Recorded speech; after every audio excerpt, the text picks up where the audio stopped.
नमस्कार, प्रखर राजपूत को देख रहे हैं आप। आज तारीख है 20 जून साल 2026 और इजराइल, फिलिस्तीन, लेबनान, पाकिस्तान, भारत समेत पूरी दुनिया की खबरों के साथ एक बार फिर से आपके सामने हाजिर हुआ। दोस्तों, इस वीडियो में हम आपको बताएंगे कि इजराइल ने सीजफायर की ऐसी धज्जियां उड़ाई हैं कि जो बातचीत होने वाली थी फ्राइडे यानी जुमे के दिन, वो बातचीत टल चुकी है। और इसके बाद ईरान ने अपने न्यूक्लियर प्रोग्राम को लेकर वो ऐलान किया है, जिसके बाद अमेरिका समेत पूरी दुनिया के जो देश हैं वो देश टेंशन में आ चुके हैं। और ऐसा क्यों कह रहा हूं दोस्तों, इसके बारे में भी मैं आपको डिटेल बताऊंगा। और साथ ही इस समय रशिया के अंदर बाकायदा काली बरसात हो रही है। जी हां, अब ये काली बरसात क्यों हो रही है, इसके पीछे की क्या बड़ी वजह है, ये भी मैं भी आपको डिटेल बताऊंगा। और साथ ही इस समय ईरान ने एक नया कारनामा कर दिखाया है और इस कारनामे के बाद कहीं ना कहीं इजराइल की नींदें उड़ी हुई हैं। और साथ ही दोस्तों, इजराइल ने सीज फायर तोड़ के लेबनान के ऊपर कम से कम 150 से ज्यादा बार हमले किए हैं। और इन हमलों के बाद क्या कुछ इस समय कंडीशन है लेबनान की, इसके बारे में भी हम आपको डिटेल बताएंगे। और साथ ही इस समय एक बड़ी डिमांड फिलिस्तीन की तरफ से आई है भारत को लेकर।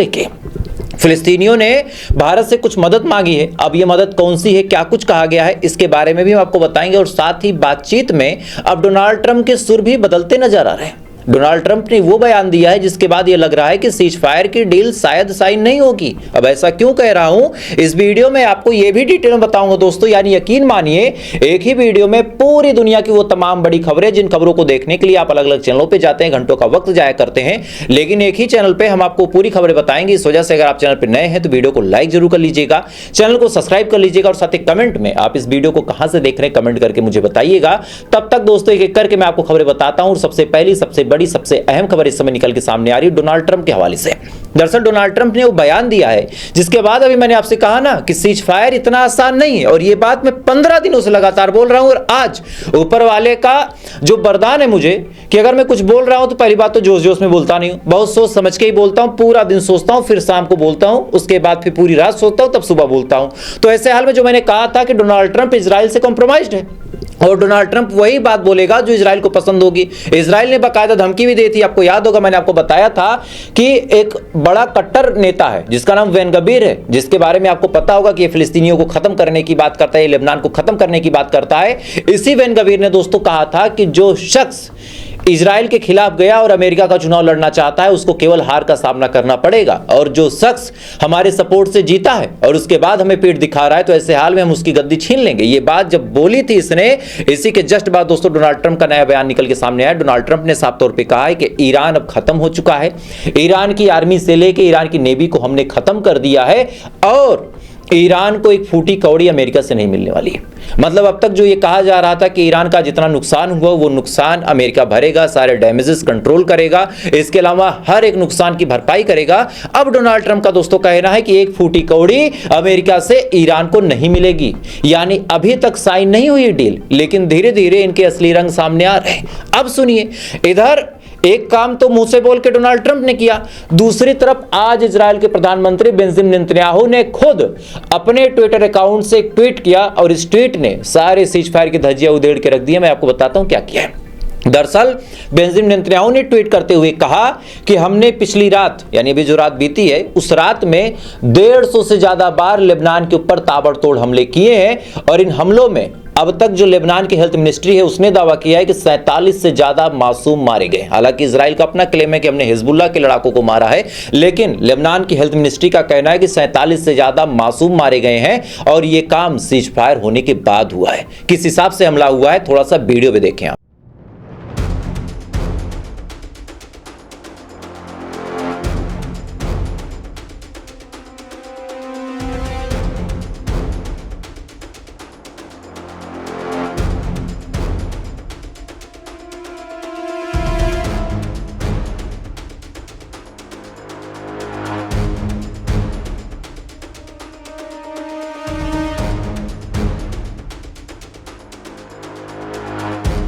इस वीडियो में आप साफ तौर पे देख सकते हैं कि दोस्तों किस हिसाब से लेबनान के ऊपर मिसाइल और गोले बारूद का बरसात इस समय इजराइल कर रहा है। हालांकि हिजबुल्लाह की तरफ से भी बड़ा पलटवार देखने को मिला। स्क्रीन पे आप 4 लोगों की तस्वीर देख सकते हैं। ये आईडीएफ के जवान थे, ये लेबनान के अंदर लड़ने गए थे। अच्छा, इनका सामना हो गया हिजबुल्लाह से।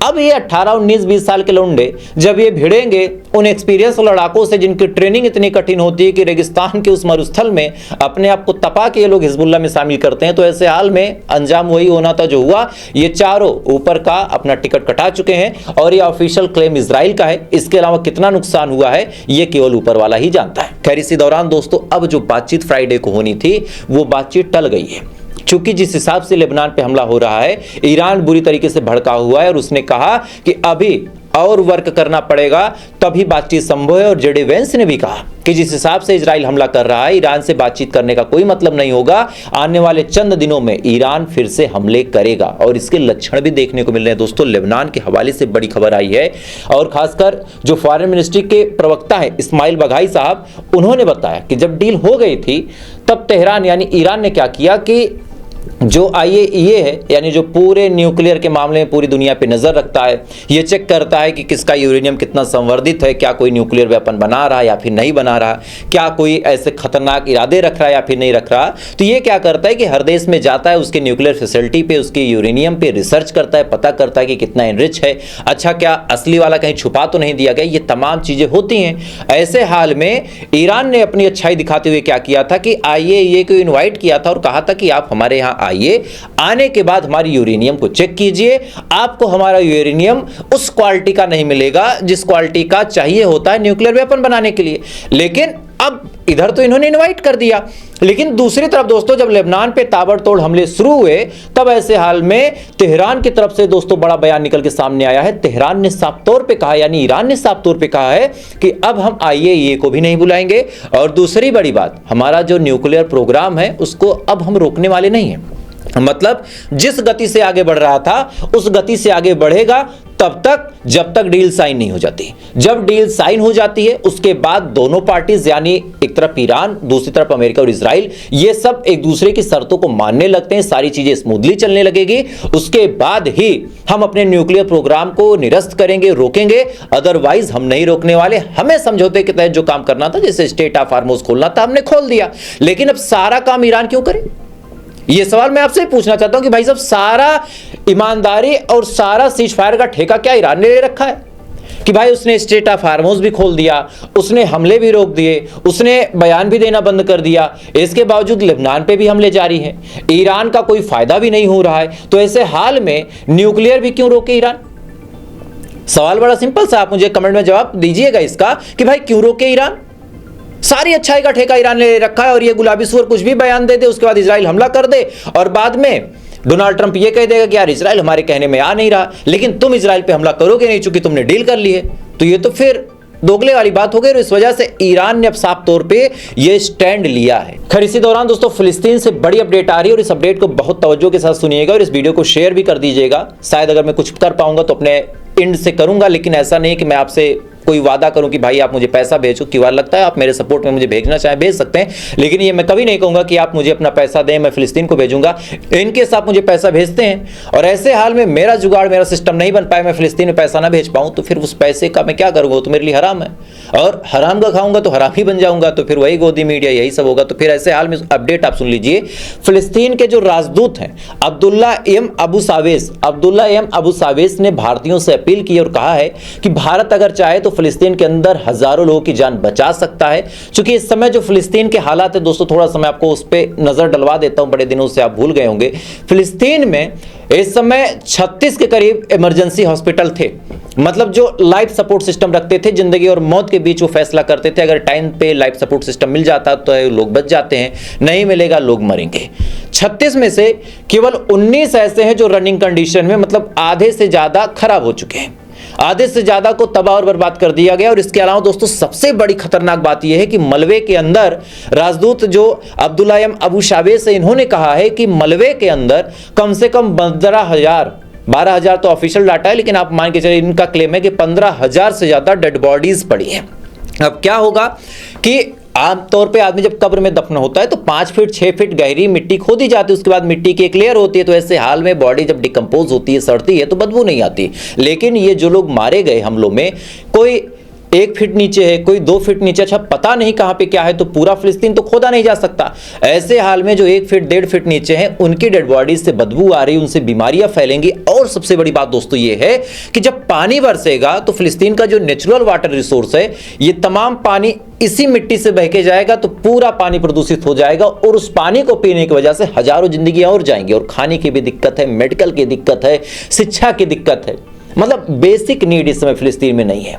आप एक बार कल्पना कीजिए कि आप सो के उठे हैं, आप देखते हैं आपका घर खंडहर है, थोड़ी देर बाद आपके घर से जो चाय पानी आपको मिलता था वो नहीं है, आपके पास पीने को साफ पानी नहीं है, अच्छे कपड़े नहीं है, आपके बच्चों के लिए स्कूल नहीं है, आप कैसी जिंदगी जिएंगे फिर? मतलब बेसिक चीज नहीं है, आप जी नहीं सकते, ऐसी स्थिति वहां पे है। और इसी वजह से फिलिस्तीन ने मदद मांगी है और कहा कि भारत के लोग अगर आगे आएंगे तो हजारों लोगों की जान बच जाएगी। और बड़ी उम्मीद से फिलिस्तीनियों ने देखा है भारत की तरफ। तो मैं चाहूंगा कि आप लोग अगर कुछ कर सकते हैं तो प्लीज करिएगा और इस वीडियो को आप चाहें तो काट के शेयर कर दीजिएगा, क्योंकि ये बातें आपको बहुत कम लोग बताएंगे। खैर, अब अगली खबर की तरफ दोस्तों चलते हैं। और अगली खबर निकल के सामने आ रही रशिया के हवाले से, और रशिया की राजधानी मकाओ में बाकायदा एसिडिक रेन जैसी चीजें बन गई, मतलब काली बरसात हो रही है।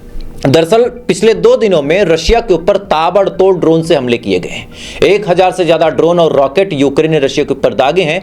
और ऑयल रिफाइनरी में जब आग लगी तो जो तेल है वो धुआं बन के ऊपर उड़ा है। और ऐसे हाल में शाम जब होती है वो धुआं थोड़ा सा ठंडा होता है तो चिपचिपी बरसात होती है जिसके भी स्किन पे पड़ती है वो स्किन जल जाती है, चूंकि वो पेट्रोल नहीं होता, वो एक क्रूड ऑयल होता है, मतलब कच्चा तेल।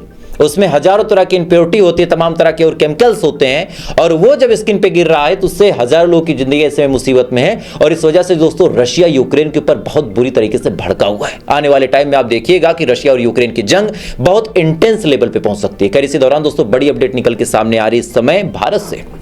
भारत में राम मंदिर का मामला बड़े जोरों शोरों के साथ चल रहा, भले ही गोदी मीडिया आपको ना बताए, लेकिन मैं आपको बता रहा हूं राम मंदिर में क्या हो रहा है कि हजारों करोड़ का घोटाला हो रहा है। एक शख्स है, इन्होंने राम मंदिर को अपनी जमीन बेची, इनका नाम है अशोक राय। अब उस जमीन की कीमत केवल और केवल 9 करोड़ रुपए थी, लेकिन खरीदने वाले ने यानी राम मंदिर के ट्रस्ट में जो लोग बैठे थे, इन्होंने उस जमीन को 55 करोड़ 47 लाख रुपए में खरीदा। अब क्या डील थी आप समझ सकते हैं। आपसे मैं जमीन खरीदना चाहूं, आप किसी की जमीन मुझे बेच रहे, मान के चलिए अपने भाई की जमीन बेच रहे, मैं आपसे कहूं कि कितनी कीमत है, आप मुझे बताओ कि भाई साहब इसकी कीमत तो केवल 2 करोड़ है, लेकिन एक काम कीजिए, आप मुझे ये दिखा दीजिए कि मैं इस जमीन को 55 करोड़ रुपए में लिखा रहा हूं। और वो 55 करोड़ कहां से आएंगे? ब्लैक का व्हाइट हो जाएगा। यही खेल चल रहा है कि राम मंदिर में जो पैसा इकट्ठा हुआ था उस पैसे को 55 करोड़ में ऐसे फेंक दिया गया। कायदे से 9 करोड़ की जमीन थी। रिकॉर्ड आप देखिए कि 4 लाख रुपए, 4,40,000 रुपए बिस्वा जमीन थी, उसको 47 लाख रुपए बिस्वा के हिसाब से खरीदा गया। रिपोर्ट आपके सामने, आप पूरी चार्जशीट देख सकते हैं। मतलब 117 बिस्वा जमीन जो थी उसको कितने बड़े दाम पे खरीदा गया, और ये राम मंदिर में भक्तों का पैसा था।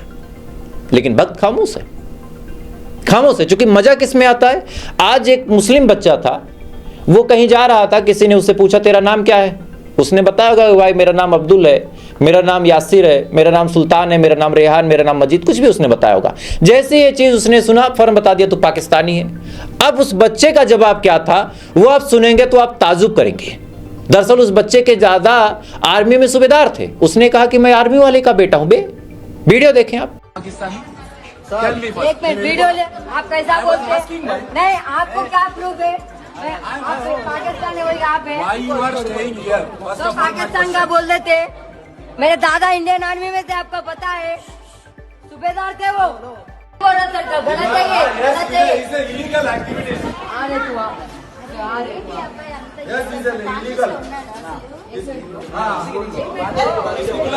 ये लोग बोल रहे हैं कि हम पाकिस्तानी इधर बम लगाने को है, बिकॉज ये जो घर है वो पुलिस स्टेशन का है। हाँ, क्या मुसलमानों का है? पाकिस्तानी है बिकॉज ऑफ मुसलमान। वो पाकिस्तानी बोल रहा मेरे को, वो जा रहा है वो वाला पाकिस्तानी नहीं बोल रहा। I am Indian, I am Indian. Police कुछ नहीं कर रही, पुलिस कुछ भी नहीं कर रही, यहाँ पे पुलिस कुछ भी नहीं कर रही, पुलिस के हाथ में कुछ भी नहीं है। जो जिधर कम लोग हैं उधर पुलिस भी दबाने को देख रहा। पुलिस राइट है रॉन्ग है इससे कुछ भी इन्वॉल्वमेंट नहीं ले पुलिस रहा। के सामने कर रहे हैं वो सब। हाँ, पुलिस के आगे कर रहे हैं। पुलिस के सामने एक लेडी के ऊपर आ रहे। लेडीज के ऊपर पुलिस के सामने आ रहे हम लोग, लेडीज के ऊपर आ रहे। हाँ पाकिस्तान बोल रहा है। इस वीडियो में दोस्तों आप साफ तौर पे देख सकते हैं कि किस हिसाब से इस बच्चे को टारगेट किया गया। मतलब 15-16 साल का भी नहीं लग रहा, 12-13 साल का ये बच्चा है जिसको फौरन पाकिस्तानी होने का तमगा पकड़ा दिया गया। और इस बच्चे के दादा चूंकि आर्मी में थे तो इसके पास बोलने को कुछ था। आप कल्पना कीजिए कि एक मुसलमान बच्चा जिसके घर वाले ज्यादा अमीर नहीं है, जिसके घर वाले किसी बड़े ऊंची रैंक पे नहीं है, उसको आए दिन न जाने कौन कौन पाकिस्तानी बता देता होगा। मतलब क्यों इतनी नफरत भरी है, मुझे ये चीज समझ में नहीं आती। और जहां नफरत करनी है कि तुम्हारे पैसे जो तुमने अपने कीमती कमाई से निकाल के दिए भगवान श्री राम के नाम पे, प्रभु श्री राम के नाम पे, उस पैसे को कैसे लूटा जा रहा। मतलब राम मंदिर से जो 9 करोड़ निकलने थे 45-46 करोड़ रुपए निकाल लिए गए और उसमें से फिर हिस्सा लग गया होगा। और ये तो एक जमीन का खुलासा है, ऐसी न जाने कितनी जमीनें दोस्तों बेची गई होंगी। लेकिन गोदी मीडिया और ये भक्त मंडली ऐसी चीजों पे खामोश रहेंगे। खैर इसी दौरान दोस्तों इटली ने वो काम कर दिया है जिस काम को सुनने के बाद आप थोड़ा सा सवाल फिर पूछेंगे। दरअसल इटली ने क्या किया, डोनाल्ड ट्रंप थोड़ा सा फेंकूचन तो है, फेंकते फेंकते डोनाल्ड ट्रंप ने फेंक दिया कि इटली की प्राइम मिनिस्टर जॉर्जिया मेलोनी मेरे सामने बार बार रिक्वेस्ट कर रही थी, बार बार मुझसे कह रही थी कि मेरे साथ सर एक सेल्फी ले लो। मतलब मुझसे भीख मांग रही थी कि सर एक सेल्फी हो जाए। तब मैंने इटली की प्राइम मिनिस्टर जॉर्जिया मेलोनी के साथ एक सेल्फी ले ली, अदरवाइज मैं सेल्फी क्यों लेता। अब इसी पे जॉर्जिया मेलोनी बहुत बुरी तरीके से भड़क गई। उसने कहा कि तुम्हारा दिमाग खराब है, मैं और इटली तेरे सामने झुकेंगे। और बकायदा वीडियो बना के कहा, मतलब ऐसा नहीं कि ट्विटर पे कोई फार्मर पोस्ट कर दिया, ना ना ना, बकायदा वीडियो बना के कहा कि तेरी औकात क्या है कि मैं तेरे सामने झुकूंगी, इटली तुम्हारे सामने झुकेगा। अब इसी चीज को लेके पूरी दुनिया ये सवाल पूछ रही है कि एक तरफ केवल सेल्फी लेने की बात पे इटली इतना भड़क गया कि उसने इतना बुरा भला कह दिया, लेकिन हमारे 3 लोग मारे गए उसके बावजूद भी मोदी साहब खामोश क्यों हैं। आज ये सवाल मैं नहीं पूछ रहा, ये सवाल आज पूरी दुनिया भारत की तरफ मुंह करके पूछ रही कि 140-150 करोड़ की आवाम वाला देश इतना खामोश क्यों है। वजह है कि कोई दुखती नस कहीं ना कहीं दबी है, और ये नस जिस दिन खुलेगी या तो सरकार गिरेगी, और अगर नस नहीं है तो फिर साहब आगे आए। अरे सह लेंगे यार, हमने अंग्रेजों को झेल लिया, हमने वो गरीबी वो भूखमरी झेल ली जहां ये कहा गया था कि भाई एक टाइम का खाना खाना है, लेकिन परमाणु बनाना है तो हम वाह भारतीय हैं यार हम। आप आगे तो बढ़ो। मैं गारंटी लेता हूं मेरे जितने वोटर हैं, मतलब मेरे जितने सब्सक्राइबर हैं, वो सब पूरी जिंदगी बीजेपी को वोट देंगे। बस आप ट्रंप की आंख में आंख डाल के ईरान की तरफ बात तो करो, इटली की तरफ बात तो करो। नहीं कर सकते तो फिर बात ही खत्म है। खैर तो फिलहाल दोस्तों अभी के लिए बस इतना ही, बाकी थोड़ी देर बाद आपसे फिर मुलाकात होगी ऐसी किसी खबर के साथ। अब तक आप अच्छे रहें, खुश रहें, अपना ख्याल रखें, अपने देश का ख्याल रखें। जय हिंद, ऊपर वाला आपकी बात करें।